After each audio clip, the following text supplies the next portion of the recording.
In this video, I'll show you how to find saved posts on LinkedIn. Saving posts on LinkedIn is useful when you come across something you want to read later, revisit for ideas, or keep for future reference. It could be a career tip, an industry update, a useful guide, or a post you simply do not have time to read right away. LinkedIn lets you save feed content and then view it later from a dedicated saved posts area.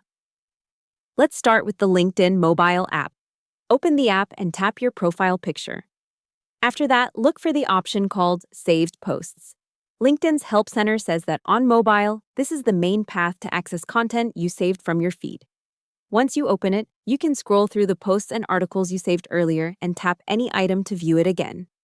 If you are using LinkedIn on desktop, the steps are a little different. Go to your LinkedIn homepage and look at the left side of the screen.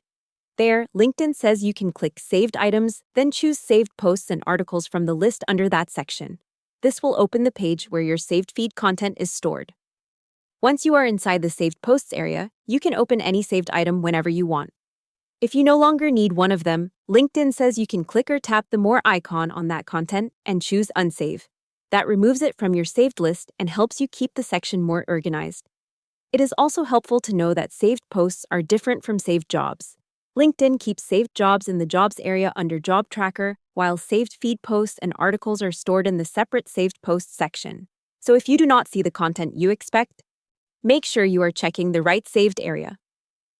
A simple habit is to save only the posts you genuinely want to revisit, then unsave them after you are done. That makes your saved list much easier to manage and helps you quickly find the most useful content later. That's how to find saved posts on LinkedIn. Open the Saved Posts section from your profile on mobile or from Saved Items on desktop and review or unsave posts whenever you need.